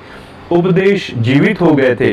अब उसे जल कन्या के बारे में मौखिक उपदेशों की आवश्यकता नहीं थी। बाबा भी यह बात समझ गए और उर्वा को उस दिन के मूल कार्य अर्थात शहद की खोज में आगे भेज दिया। जब उर्वा वहां से जाने लगा तो बाबा को उसकी चाल में भी परिवर्तन दिखाई दिया। अब उसकी चाल में युवा जोश कम और जीवन का अनुभव अधिक दिखाई दे रहा था। उर्वा के वहां से जाने के पश्चात बाबा के पास बातचीत करने के लिए कोई नहीं था, इसलिए वे श्वास रोककर कुत्ते के पास उसके घावों का निरीक्षण करने के लिए बैठ गए। उनकी दृष्टि मात्र एक क्षण के लिए कुत्ते की घायल सिर पर पड़ी होगी, परंतु उस एक क्षण में उन्होंने जो देखा मृत्यु तक उन्हें ज्यों का त्यों स्मरण रहने वाला था। श्वेत चिकने कीड़ों का झुंड कुत्ते के सिर को तेजाब की तरह काट रहा था। आधा सिर तो कीड़े खा चुके थे, पता नहीं कुत्ते में जीवन कैसे अटका हुआ था। सबसे भयानक और कपकपी पैदा करने वाला दृश्य कुत्ते की आंखों का था, जिनके गड्ढों में कीड़े तिलमिला रहे थे, नेत्रपिंड नीचे गिरने को हो रहे थे। बाबा को सिर से पैर तक कपकपी हुई तो वे कूदकर खड़े हो गए और 8-10 डग पीछे जाकर पूरी श्वास ली। कीड़ों से उन्हें इतनी घिन आ रही थी कि वह कब घृणा में बदल गई उन्हें पता ही नहीं चला। वे कल्पना करने लगे कि कैसे वे विषयुक्त औषधि को कीड़ों में उड़ेलकर उनका नाश करेंगे। कीड़ों के प्रति घृणा अब क्रोध में बदल गई और उनके क्रोध का लक्ष्य बने धनुष और चाचा बसंत, जो औषधियां लेकर अभी तक नहीं लौटे थे। ये दोनों निकम्मे कहाँ रह गए? बाबा ने दांत पीसते हुए कहा। यद्यपि वे दोनों समय पर थे, पर वहां से 1 मील की दूरी पर औषधियां चुन रहे थे। बाबा का समय ज्ञान गड़बड़ा गया लगता था। उनके कुछ क्षण 1 घंटे की तरह बीत रहे थे। घिन, घृणा और क्रोध की वे तीव्र भावनाएं जो तिलमिलाते कीड़ों ने जगाई थी, बाबा को डुबो रही थी। कुछ क्षण पश्चात सरोवर के किनारे जड़ी बूटियां चुन रहे बसंत और धनुष को एक विषैले सांप ने काट लिया। उनके मुंह से झाग निकलने लगे और वे अचेत हो गए। औषधियां लाने में देरी अब बाबा के अशांत मन की कल्पना नहीं, वास्तविकता बन गई थी। जलकन्या के रहस्य को जानने वालों के लिए बसंत और धनुष को सांप का काटना कोई दुर्घटना नहीं थी। कुत्ते के सड़ते तन में उपस्थित कीड़ों के समूह की भी एक आत्मा थी। कीड़े देख कर जो घिन्न, घृणा व क्रोध बाबा के मन में पैदा हुआ था, वे उससे स्वयं को अलग नहीं कर पाए। परिणाम स्वरूप कीड़ों की आत्मा और उनकी आत्मा के बीच नहर बन गई, जिसके माध्यम से बुरे कर्म बाबा की आत्मा की ओर प्रवाहित हो गए। वे कर्म तुरंत फलित भी हो गए। बाबा के 2 प्रियजनों को सांप ने काट लिया। कहां वे कीड़ों पर विष डालने की कल्पना कर रहे थे और कहां अब उनके प्रियजनों की रगों में विष बह रहा था। कुत्ते के पीछे छिपी जलकन्या को उन्होंने पहचान लिया था, परंतु कीड़ों के पीछे की जलकन्या को वे नहीं पहचान पाए थे। वे उस जलकन्या अर्थात कीड़ों की आत्मा को मुक्ति देने में असमर्थ रहे थे। उल्टा उस जलकन्या ने बाबा को ऐसे जीवन में खींच लिया था जहां उनके 2 प्रियजन उनके कारण मृत्यु की कगार पे थे। बुढ़ापे में अपने प्रियजनों की मृत्यु के दोष को बोझ लेकर जीना तो कदाचित कीड़ों के जीवन से भी बदतर होने वाला था। बाबा यह सोचकर वहां से चल दिए कि वे स्वयं ही शीघ्रता से झील के किनारे जाएंगे और वहां से जड़ी बूटियां लाकर कुत्ते को स्वस्थ करेंगे। जब वे झील के किनारे पहुंचे तो असमंजस में फंस गए कि दाएं जाएं या बाएं। जो जड़ी बूटियां धनुष और बसंत लाने निकले थे, वे झील के दोनों ओर थी। अपने गुम हुए परिजनों को ढूंढने वे किस ओर जाते? उन्होंने पागलों की तरह पुकार लगाई, कोई उत्तर नहीं मिला। उनके विचलित मन का ध्यान पक्षियों के एक झुंड की ओर गया जो मनुष्य कलरव कर रहा था। उनकी दाईं दिशा में कुछ डग की दूरी पर छोटी झाड़ियों से घिरा हुआ एक ऊंचा पहाड़ था, जिसकी शाखाओं पर बैठे पक्षियों की हलचल पेड़ के नीचे किसी सर्प कांड का संकेत दे रही थी। वहां पहुंचकर उन्होंने जो देखा वह उनके बुरे सपनों से भी बदतर था। क्रिया रहित और संभवतः मृत 2 तन दहकती अग्नि की तरह लाल सर्पदंश मुख से निकलकर सूख चुके झागों के चिन्ह, खुली आंखें हुई और पुतलियां ऊपर की ओर से चढ़ी हुई। कांपते हाथों से बाबा ने वह काला धागा तोड़ा जो वे कमर में पहनते थे। धागे के 2 भाग किए। अपने थरथराते घुटनों के बल बसंत के पास बैठकर उन्होंने उसकी पिंडली के उस स्थान के नीचे धागा बांधा जहां पर सांप ने काटा था। फिर अपने चाकू से उसके घाव को काटकर उन्होंने विषयुक्त रक्त निकालना शुरू किया। सर्पदंश को ठीक करने के लिए की जाने वाली पूरी प्रक्रिया उन्होंने की, परंतु बसंत के प्राणों में संचार नहीं हुआ। अब बाबा बुरी तरह घबरा गए थे। पैरों पर खड़े होने की शक्ति अब उनमें नहीं बची थी। वे सरकते हुए पास में पड़ी धनुष्क की देह के समीप गए और वही प्रक्रिया दोहराई। जीवन की कोई किरण दिखाई नहीं दी। बाबा को जैसे पागलपन का दौरा पड़ गया हो। वे एक एक करके धनुष्क और बसंत की स्थित पड़ी देहों को हिलाकर उनके नाम पुकारने लगे। वे दोनों नींद में थोड़े ही थे जो अपना नाम सुनकर जाग जाते। जब देह में जीवन की आशा होती तो उनकी आत्माएं वापस लौटकर आती भी। गला फाड़ फाड़ कर चिल्ला रहे बाबा के कंठ ने भी उनका साथ छोड़ दिया। अपने परिजनों के प्राण रहित चेहरे देखकर उनकी आंखों में आंसू आ गए और उनकी आंखों के आगे अंधेरा छा गया।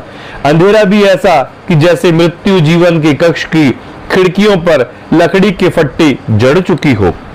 जो हो चुका था उसको ठीक करने की कोई आशा तो उन्हें दिखाई नहीं दी, परंतु दुख को कम करने के लिए उनके मन ने उनको उर्वा का नाम सुझाया।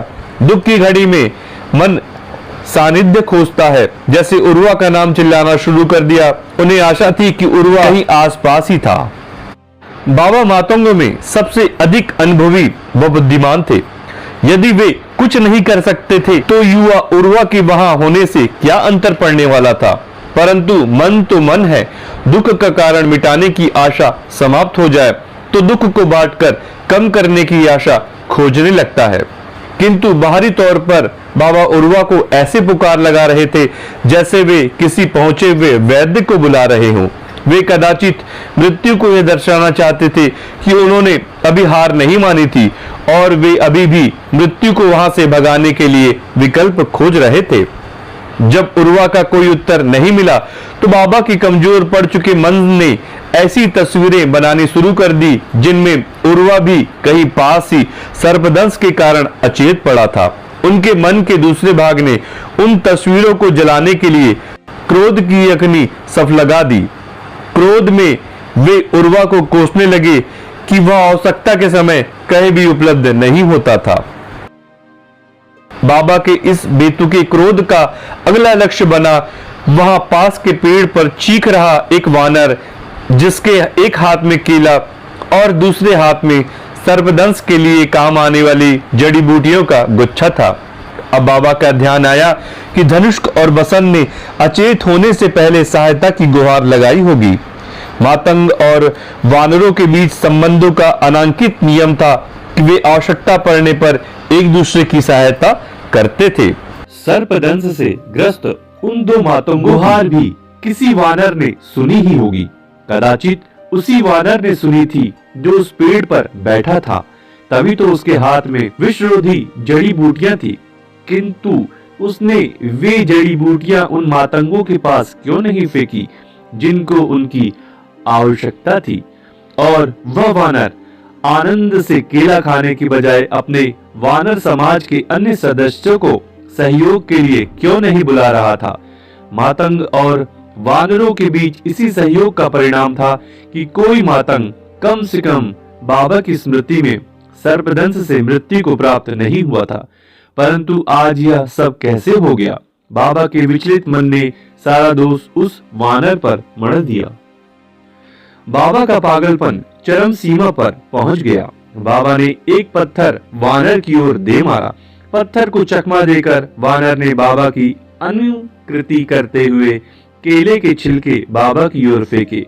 जब वह निर्दयी जंतु पेड़ से उतरकर भागा तो बाबा ने छड़ी लेकर उसका पीछा करना शुरू कर दिया। कहां वे बाबा थे जो इतने ज्ञानी थे कि वे देवताओं से वार्ता कर सकते थे, और कहां ये बाबा थे जो क्रोध में इतने अंधे हो चुके थे कि एक वानर को पीटने के लिए दौड़ रहे थे। 1 घंटे में वे अज्ञानता की गहराइयों में गिर गए थे। 3 जल कन्याएं उन्हें ले डूबी थी। पहली जल कन्या उन कीड़ों की आत्मा थी जिन्होंने बाबा के मन में घिन्न पैदा करके उनको आसक्ति के बंधन में बांधा। दूसरी जल कन्या धनुष्क और बसंत की अचेत देहों के पीछे छुपी थी, जिसने दुख की भावना के माध्यम से बाबा की आसक्ति प्राप्त की। तीसरी जल कन्या उस वानर के पीछे थी जिसको पीटने के लिए बाबा क्रोध से आसक्त होकर दौड़ रहे थे। उन्होंने अपनी बूढ़ी थकी हुई देह को वानर के पीछे तब तक घसीटा जब तक कि उनकी छाती में असहनीय पीड़ा नहीं उठ गई। वे घुटनों पर हाथ रखकर नीचे झुके। उनके फेफड़े वायु के लिए तरस रहे थे। उनके तन के एक एक पोर से पसीने की फुहारें फूट रही थी। जिस वानर के पीछे भागते भागते उनकी यह हालत हुई थी, वह वानर आनंद पूर्वक एक पेड़ की नीची टहनी पर बैठ गया था। उसी पेड़ के नीचे उर्वा शांति से बैठा था। उसका मुख पेड़ के तने की ओर था और उसके होंठ ऐसे हिल रहे थे जैसे वह किसी से बात कर रहा हो। बाबा जहां खड़े हो हाफ रहे थे, वह स्थान उर्वा से कुछ ही डग दूर था, किंतु कई क्षणों तक न तो बाबा को उर्वा दिखाई दिया और न ही उर्वा को बाबा की तेज श्वासें सुनाई दी। अंततः बाबा की श्वासों की गति साधारण हुई और उन्होंने अपना सिर उठाया तो उन्हें सामने उर्वा की पीठ दिखाई दी। उर्वा बाबा ने चिल्लाने की चेष्टा की, परंतु उनके गले से केवल घरघराहट निकली। अरे निकम्मे, अरे कामचोर, अरे पुतले, यहाँ बैठे क्या कर रहे हो? मैं वहां गला फाड़ फाड़ कर। उर्वा ने एक क्षण के लिए अपनी गर्दन घुमाई और बाबा के शब्दों पर अपने चेहरे के भावों से प्रतिक्रिया दी। उसकी प्रतिक्रिया ऐसी थी जैसे किसी ध्यान में लीन साधु का ध्यान किसी आसुरी शक्ति ने भंग किया हो। इस क्षणिक प्रतिक्रिया के पश्चात उसने अपना मुख पुनः पेड़ के तने की ओर कर लिया। बाबा का मस्तिष्क पुनः क्रोध से फट पड़ा।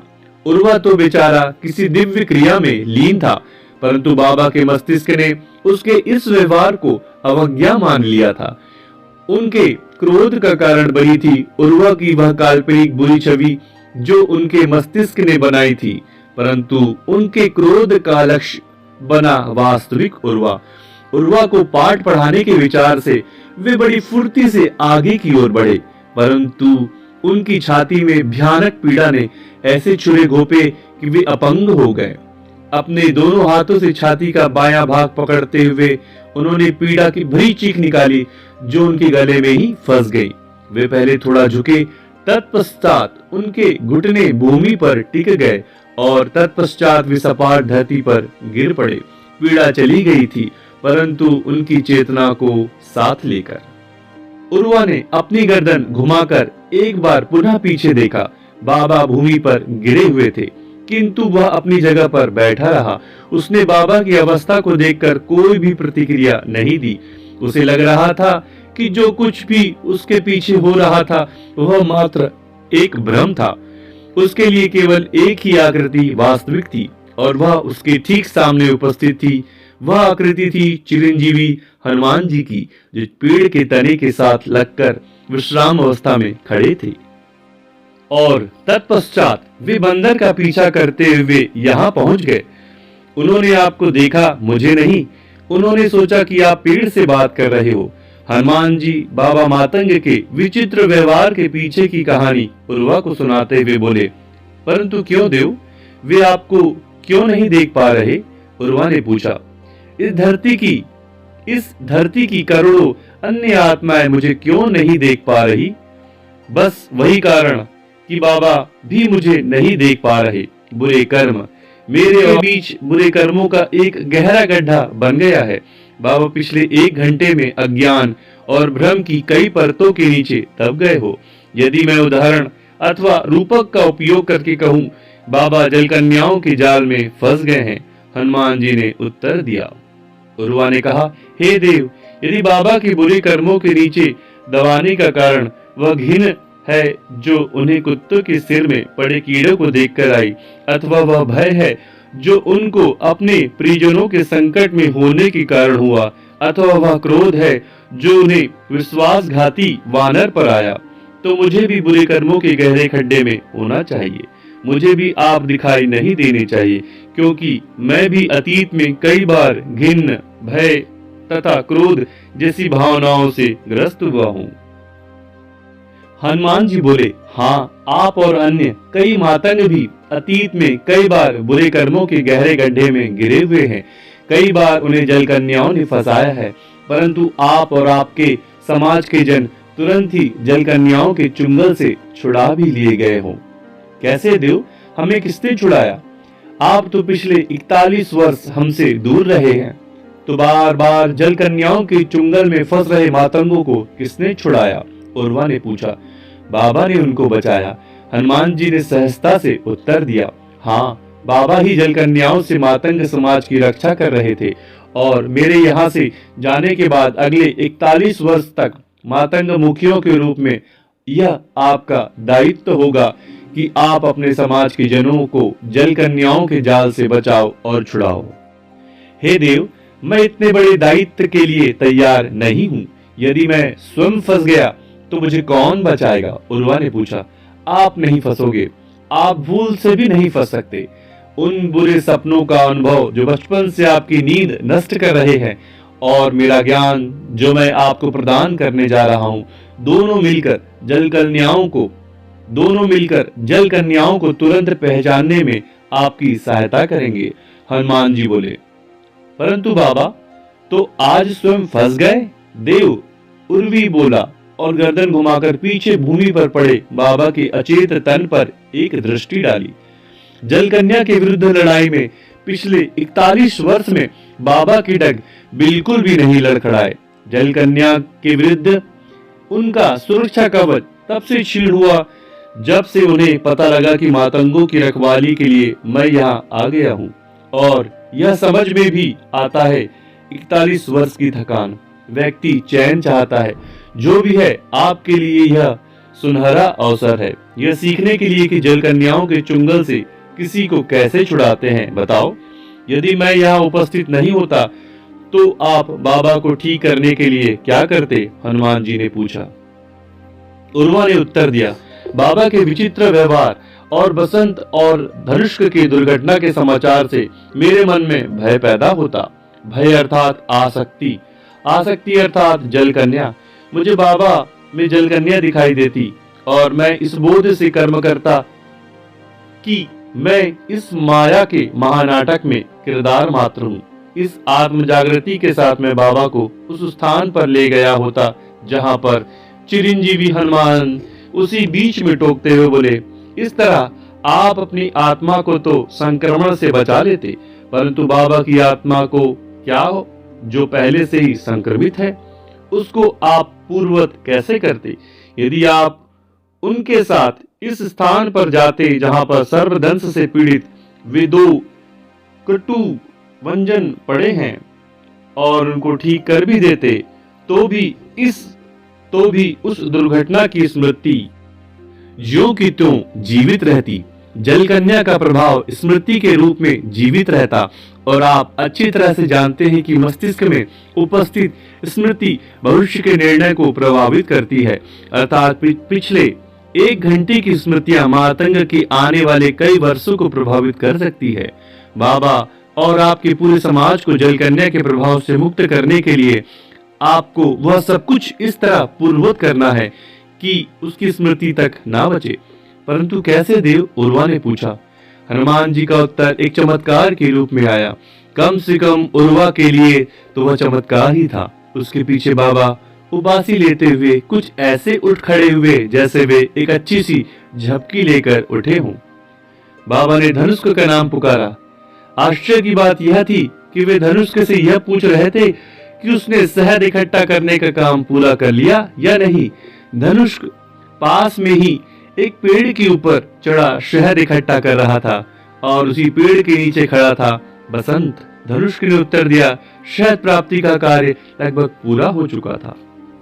हाँ, मातंग समाज के 2 जन जो कुछ देर पहले सर्पदंश से पीड़ित होकर लगभग मृत हो चुके थे, अब न केवल पूर्णतः स्वस्थ थे, अपितु उनके मस्तिष्क में उस दुर्घटना की स्मृति तक नहीं थी, परंतु किसी कारण से उर्वा की स्मृतियां ज्यों की त्यों रही। यदि उर्वा के मस्तिष्क में स्मृति नहीं होती तो उसे यह चमत्कार लगता ही नहीं, क्योंकि दुर्घटना ही नहीं हुई तो चमत्कार कैसा?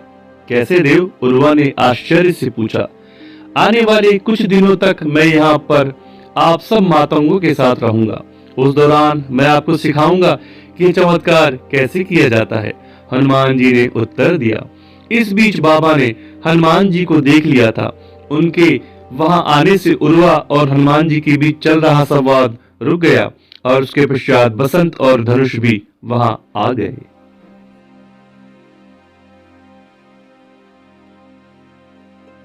कार से मैं आप सभी के लिए कली हनुवाणी के शेष भाग का वर्णन प्रभु श्री राम की कृपा और मां सिया दोनों की कृपा और साथ के अनुसार ही करता रहूंगा। इसी के साथ जय श्री सिया राम, बोल सियावर रामचंद्र की जय, मां सिया की जय, पवन सुत हनुमान की जय। जय जय श्री राम।